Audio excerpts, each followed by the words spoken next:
The Pixel 9 Pro Fold is my favorite new foldable phone, and it's all about the way it looks and feels. It looks like a normal phone, it feels thin and not bulky, and it's incredibly fun, whether I keep it open or closed.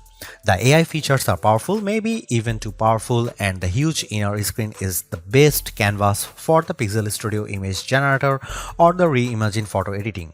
It falls short of the flat Pixel 9 Pro in many ways, but it makes up the difference when you open up the tablet hidden in your phone.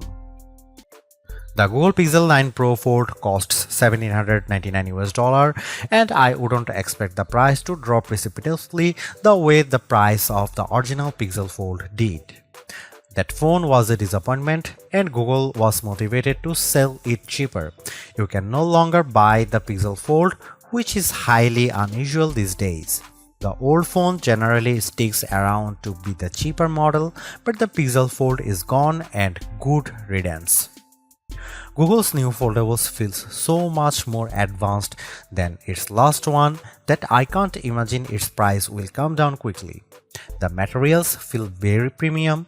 This is the thinnest foldable you can buy in the US at least, and thin doesn't come cheap. Neither does durability, and Google says this phone is much more durable than before. It looks and feels exponentially nicer than the last Pixel Fold. Still, is $1,799 too much? Like I said, if Apple made this phone, there would be no question that people would buy it. I have seen a lot of folks comparing the Google Pixel 9 to Apple's phones, saying it's the most fun and refined Android design to compete with the dynamic island iPhone. The Pixel 9 Pro Fold is one of the nicest looking foldable phones I have seen, with the best combination of hardware and software and no disappointments hidden in crevices.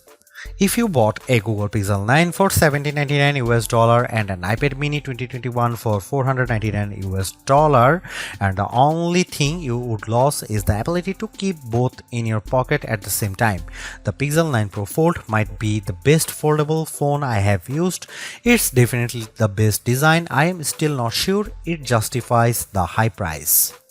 The Pixel 9 Pro Fold is a weird hodgepodge of premium and basic parts. It has Google's latest Tensor G4 chipset paired with a whopping 16GB of RAM, premium like the Pixel 9 Pro Fold.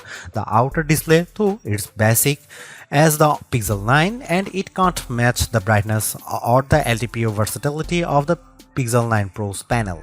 The inner display is top-notch. It uses LTPO tech for a variable refresh rate of 1 to 120Hz and it can hit brightness levels up to 2700 nits, but it isn't the sharpest display around. The OnePlus Open gives you more pixels per inch and it has a large bezel by today's standards.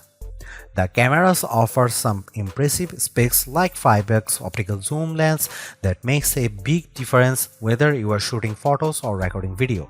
Unfortunately, it has smaller sensors with fewer megapixels than any other Pixel 9 phone.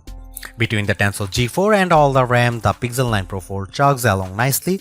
The phone may be underpowered compared to the Galaxy Z Fold 6 or latest iPhone model, but Google relies on its cloud and its specialized processor for so many of its AI tasks that it hardly matters. So, what if the Pro Fold takes a bit longer to make photo edits?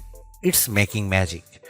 In all seriousness, I am worried about the long-term viability of this chipset since Google is promising that the Pixel 9 Pro Fold will get Android OS updates for the next 7 years. Google is making 3 big claims about the Pixel 9 Pro Fold design. This is the thinnest foldable phone you can buy. The inside screen is biggest display ever packed into a phone. This is also the most durable foldable Pixel phone yet. At least one of those claims seems highly suspect. When I showed the Pixel 9 Pro Fold to iPhone toting friends and family, they were all amazed without fail. It's the first foldable that looks normal. They all said, how normal? It isn't just that the front is the exact same size and shape as Pixel 9.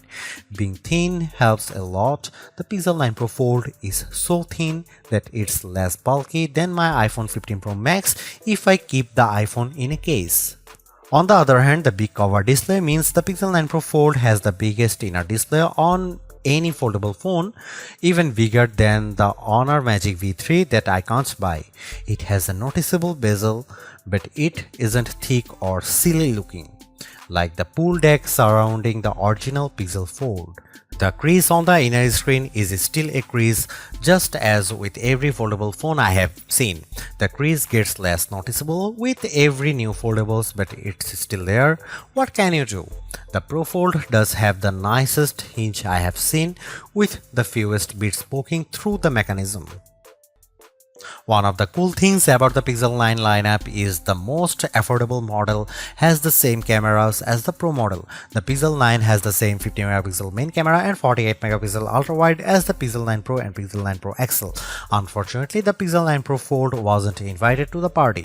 The Pixel 9 Pro Fold gets a much smaller camera sensor than the Pixel 9, while the Pixel 9 uses a sensor that's around 3 by 4 of an inch diagonally. The Pixel 9 Pro Fold uses a half-inch sensor. That's a massive step down. The Galaxy Z Fold 6 gets a sensor that's somewhere in between. This is important because sensor size is the most important factor in a smartphone camera quality. Megapixels hardly matter at all. It's the physical dimensions of the sensor that makes all the differences. The Pixel 9 Pro Fold has a tiny mini sensor. Here are some camera samples of Google Pixel 9 Pro Fold.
The Pixel 9 Pro Fold makes folding phones make sense to me.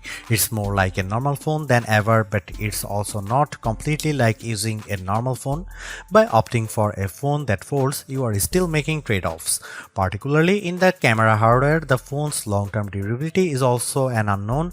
Literally no one has owned a Pixel folding phone for more than a year at this point. Foldable ownership isn't for the faint of heart. But the Pixel 9 Pro Fold is the most rewarding folding phone I have ever used. Using the phone while it's closed feels way less cumbersome and much more normal than the previous Pixel Fold or a Galaxy Z Fold.